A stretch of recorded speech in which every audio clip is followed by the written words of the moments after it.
Hello dear students, welcome back. चलिए आज हम सॉल्व करते हैं मिक्स बैग को और देखते हैं इसके क्वेश्चंस को आप कैसे सॉल्व करेंगे। सबसे पहला क्वेश्चन जो आपके सामने अवेलेबल है, इस क्वेश्चंस में देखते हैं a line has dash and point. देखिए, जब आप लाइन की बात करते हैं ना, तो लाइन दोनों ही डायरेक्शंस में एंडलेसली मूव करता है। तो यहाँ पे कोई एंड पॉइंट्स आप बता नहीं सकते, क्योंकि जैसे ही आपने बता दिया ना कि ये भी एक एंड पॉइंट और ये भी एक एंड पॉइंट है, और इसको अगर आपने एक नाम दे दिया PQ, तो इसे हम लाइन सेगमेंट कहेंगे। इसका मतलब लाइन के पास कितने एंड पॉइंट्स है? 0 एंड पॉइंट्स है। A dash extends without any limit in one direction from an end point, जिसके एक एंड पॉइंट हो और उसको एक डायरेक्शन में आप बढ़ाते जाओगे तो उसे हम क्या कहते हैं? उसे हम रे कहते हैं। A polygon is a simple closed figure formed by, polygon बनाने के लिए हमें एटलीस्ट 3 साइड की रिक्वायरमेंट होती है, 3 या 3 से ज्यादा। A figure formed by the two line segments with a common end point, मतलब दो लाइन सेगमेंट्स है और कुछ इस तरीके का आपने कोई फिगर बना दिया जिसका एक एंड पॉइंट होगा कॉमन, तो क्या बना ये? This is called angle. ठीक है। The part of the circle enclose by two radii of the circle is called, मतलब सर्कल का ये पार्ट जिसको दो रेडाई, जैसे अब ये वाला पोर्शन आप देखो ध्यान से इस फिगर में, तो इसको आप क्या कहे हुए? तो दिस इज कॉल्ड सेक्टर। इसे हम सेक्टर कहते हैं।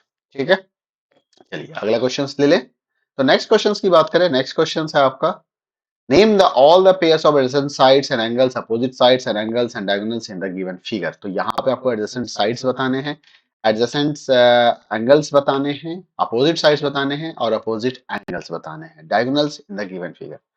तो आइए चेक करते हैं। यहाँ पे सबसे पहले हम बात करते हैं एडजेसेंट साइड्स के और एडजेसेंट एंगल्स के बारे में। एडजेसेंट साइड्स का मतलब ये होता है कि वो साइड्स जिसके एक कॉमन वर्टेक्स हो, मतलब वो साइड्स जिसके कॉमन वर्टेक्स एक हो, उसे आप एडजेसेंट साइड्स कहते हैं। तो अगर इस फिगर में देखा जाए, मान लीजिए मैं वर्टेक्स H की बात करूं, तो वर्टेक्स H के लिए हमारे पास एडजेसेंट साइड्स क्या बनेगा?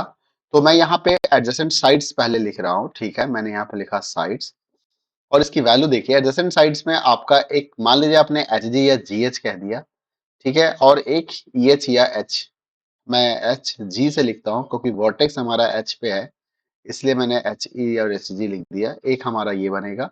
इसके बाद अगर आप G को ले लें, G को सेंटर मान लें और इसके थ्रू देखें, तो एक GH और GF भी बना दीजिए आप। ठीक है, GH और GF भी बना दीजिए। अगर आप F को पॉइंट मान के इसके हिसाब से देखेंगे, तो एक आपका FE, EF भी लिख सकते हो, लेकिन मैं जानबूझ के FE लिख रहा हूँ, और FG इससे स्टार्ट हो जाएगा कि वर्टेक्स हमारा यही है। दूसरा अगर मैं E को देख लूं, तो हमारे पास जो मिलेंगे वो मिलेगा EH और EF।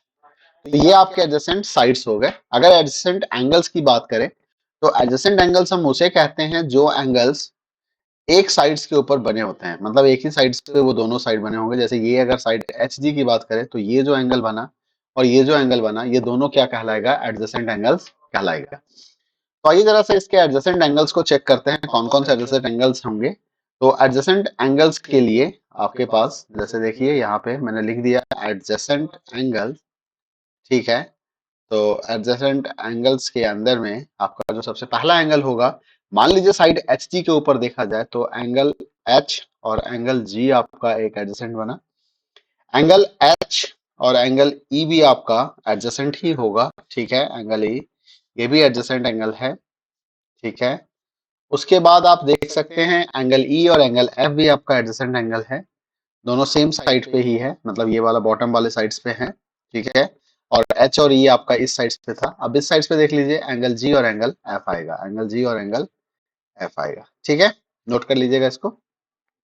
इसके बाद आपसे पूछा गया था अपोजिट साइड्स और अपोजिट एंगल्स। तो अगर मैं अपोजिट साइड्स और अपोजिट एंगल्स की बात करूं, तो यहाँ पे कौन कौन से अपोजिट साइड्स होंगे मैं आपको बता दूं। ये साइड जो है HG, अगर HG की बात करें, तो HG जो है वो EF के अपोजिट है। ठीक है, उसके बाद HE जो है वो GF के अपोजिट है।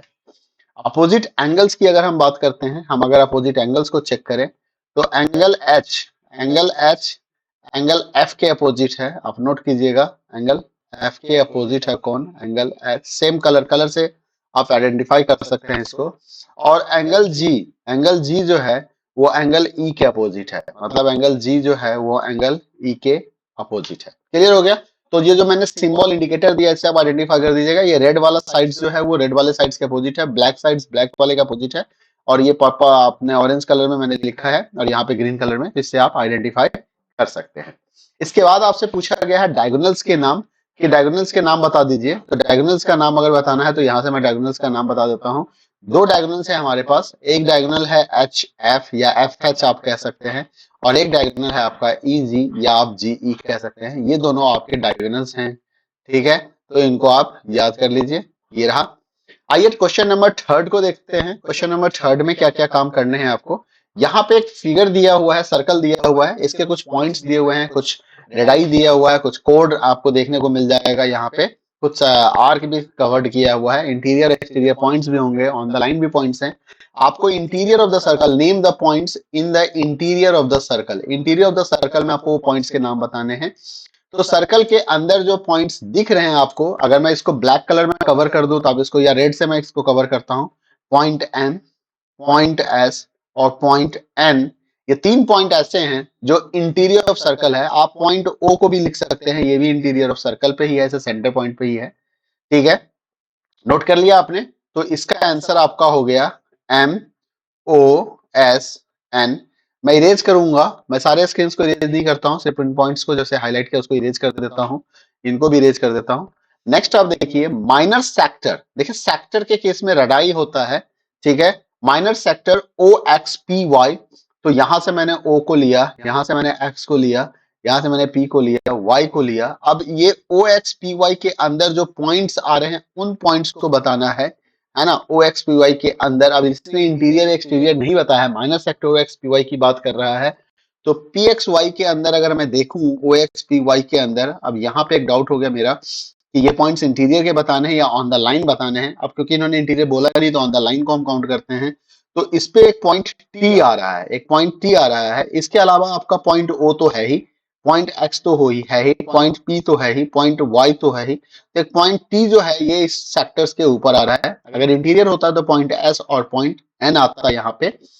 Minor segment X T Y, minor segment X T Y. भाई मैं जरा से इसको इरेज कर देता हूं ताकि आपको आसानी से समझ आ जाए कि माइनर सेगमेंट की जब बात कर रहा है तो ये किसकी बात कर रहा है।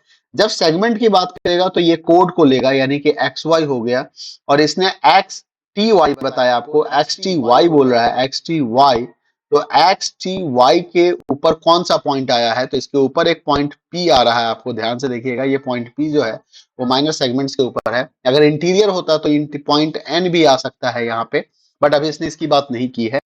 चलिए नेक्स्ट को देखते हैं। मैं इसको इरेज कर दूं एक बार, इन सारी चीजों को आप नोट कर लीजिएगा यहाँ पे।